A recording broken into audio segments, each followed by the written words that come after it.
السلام علیکم day readers, کیسے ہیں آپ سب؟ امید کرتی ہوں سب ٹھیک ٹھاک اور خیریت سے ہوں گے۔ آج آپ لوگوں کے لیے ایک اور اچھا سا ناول لے کر آئی ہوں، امید کرتی ہوں آپ کو پسند آئے گا۔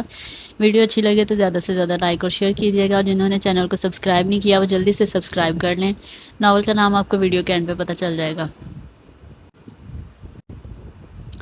میرے ہم نفس، میرے ہم نوا، تو نے ہی کیوں ایسا کیا؟ اگر جیتنا تو نے تھا، پیچھے تو کیوں ہی رہا؟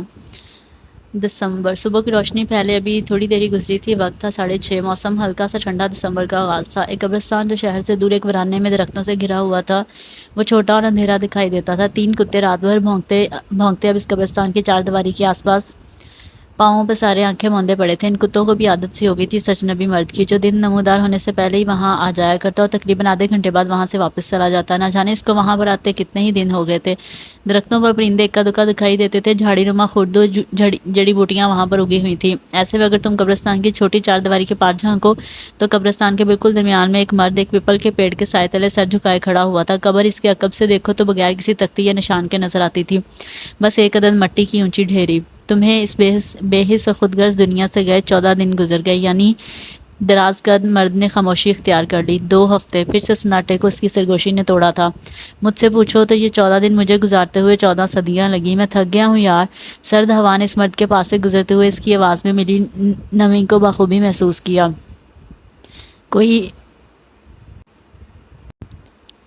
کوئی اس طرح بھی چلا جاتا ہے چپ چاپ، اچانک سے، دوسروں کو تنہا کر کے؟ خیر میں اپنی بات کیا کروں، تم نے تو میرے بارے میں سوچا ہی نہیں کہ میں اب زندگی کیسے گزاروں گا۔ سرد ہوا نے پتوں کو سرسرایا، وہ رونے لگا تھا، اس کی آنکھیں آنسو چہرے پر گرا رہی تھی۔ پتوں نے اداسی سے رخ موڑ لیا تھا۔ دیکھو میں آج بھی تمہارے بارے میں کس قدر سوچتا ہوں، میں تمہارے لیے تمہاری پسند کا پھول لے کر آیا ہوں۔ اس نے اپنی پشت پر بندھے ہاتھ آگے کیے، ہلکا پیلا زرد پھول نیچے رکھا اس مٹی کی اونچی ڈھیری پر، اور کھڑا ہوتا ہوا ہلکا سا مسکرایا۔ مجھے اسے ڈھونڈتے ہوئے بہت دیر لگی، لیکن میں اس کو لے آیا، چاہے دیر سے آیا لیکن آج بھی آیا، اور وہی پھول لے کر آیا۔ تم نے میرے ساتھ بالکل اچھا نہیں کیا لالا۔ اس مرد کی آواز پھر سے آنسو بننے لگی تھی۔ اس نے اپنا سر جھکا لیا، آنسو ٹپ ٹپ مٹی کو نم کرتے جاتے تھے جو کہ خاموش اور سنسان تھی، ویران اور بے رونق تھی۔ مٹی جو انسان کھڑا ہے اور مٹی جو انسان قبر کی تنہائی میں پڑا سو رہا ہے۔ سرد ہوا نے دھیرے دھیرے نم ہونا شروع کر دیا تھا، اور اوس کی صورت میں پتوں پر گرنے لگی، بوند در بوند، قطرہ در قطرہ۔ ماہ نومبر سال 2015۔ خدا کی پناہ گل، ابھی تک آپ تیار نہیں ہوئی؟ دھماکے دار آواز کے ساتھ حویلی کے آخری کمرے کا دروازہ کھولتے ہوئے گجروں کا شاپر ہاتھ میں لیے ہوئے وہ چلائی۔ کمرے کے بیچوں بیچ قداور آئینے کے سامنے کھڑی ہوئی لڑکی کے ہاتھ ایک دم زور سے کانپے تھے۔ اس نے ایک دم کرسی کی پشت تھام لی، ہاتھ ابھی تک لرز رہے تھے۔ چندا کیا ہو گیا؟ یہ کوئی کسی کے کمرے میں آنے کا طریقہ ہے؟ وہ بدقت اپنے ہاتھوں سے نظر ہٹا کر بولی۔ اس کی آواز لڑکھڑائی ہوئی سی تھی، ہاتھ اب پرسکون ہو چکے تھے۔ اس نے آئینے میں پیچھے کی طرف دیکھا۔ چندا بالکل صدمے کے انداز میں کھڑی اسے دیکھ رہی تھی۔ ہلکے سبز اور سنہری کامدار میکسی میں ملبوس سیاہ سیدھے بالوں کو آگے کی طرف ڈالے، کاجل سے لبریز اس کی بڑی آنکھیں گلابی چہرے و انتہائی خوبصورت دکھائی دیتی تھی۔ گل نے اسے دیکھ کر بے نیازی سے ابرو چکائے۔ میری بات کا جواب دیں چندا۔ آئینے میں اس کی سبز آنکھیں سوالیہ نظروں سے چندا کو دیکھتے سنجیدہ تھی۔ چندا شرمندگی سے آگے بڑھی۔ اچھا سوری، آپ ابھی تک تیار نہیں ہوئی؟ چندا نے ایک سرسری نظر گل کے چہرے پر دوڑائی، وہی سفید لباس جو پچھلے 1 سال سے ان کے وجود کا گویا ایک حصہ بن گیا تھا، بے رونق اور سفید زردی مائل گول چہرہ، سبز آنکھیں، ماتھے پر آتی چند سنہری لٹیں، شاید وہ بھی کبھی پیاری ہوا کرتی تھی۔ چندا نے سر جھٹکا۔ تیار تو میں ہوں، بس یہ لوشن لگا لوں پھر آتی ہوں۔ مہمان آ گئے کیا؟ گل رخ تیزی سے ڈریسنگ کی طرف مڑی اور جھک کے لوشن کی ڈبیا اٹھا لی۔ آپ تیار ہیں؟ چندا نے اوپر سے نیچے تک انہیں خفا نظروں سے دیکھا۔ ان کا قد اس سے کافی دراز تھا۔ ہاں، لوشن ہاتھ پر ملتے سرسری سا جواب دیا۔ وہ گلابی سوٹ جو میں نے آپ کو ابھی ہفتہ پہلے یہ کہہ کر گفٹ کیا تھا کہ آپ اسے صالح بھائی کے ولیمے پر پہنے گی، وہ کدھر گیا؟ جانچتی نظروں سے کپڑوں والی کھلی الماری کو دیکھا جہاں پر وہ دکھائی نہیں دے رہا تھا۔ گل رخ نے ایک دم دائیں طرف ہو کے الماری بند کی۔ بس وہ گھر میں ہی رکھا ہے، میں نے سلوایا نہیں، اور مجھے یہ رنگ ویسے زیادہ پسند ہے۔ الماری ایک ہاتھ سے بند کرتے اس کے ساتھ اپنا سر ٹکاتے لوشن چہرے پر ملتے، نہ جانے کیوں چندا کو اس کا وضاحتی انداز بہت ہی زیادہ برا لگا تھا۔ وہ تھوڑی دیر یوں ہی کھڑی رہی۔ آپ کا لوشن کا ٹائم مکمل ہو گیا؟ چندا کے طنزیہ انداز پر گل ڈبیا دراز میں رکھتے ہوئے ایک دم مسکرا دی۔ ہاں۔ اس کے پیچھے کھڑی لڑکی خفا خفا سی تھی۔ گل رخ آئینے میں اس کو ہلکا سا مسکرا کر دیکھتی رہی۔ آپ کی اطلاع کے لیے عرض کر دوں، چندا خفگی سے بولی، میرا گفٹ ہمیشہ کی طرح گھر کی سب سے بزرگ خاتون 60 سالہ ملازمہ حاجرہ بی کو دیا جا چکا ہے۔ آپ کو تو اتنا بھی یاد نہیں کہ وہ سلا سلایا تھا۔ گل رخ کی مسکراہٹ غائب ہوئی، چہرے پر دکھ بھرا۔ ماں نے ایسا کیوں کیا تھا؟ وہ سوچ کر رہ گئی۔ کم از کم رکھ تو لیتی آپ نے میرے ساتھ وعدہ کیا تھا، لیکن خیر۔ چندا غصے سے کہتی آگے آئی،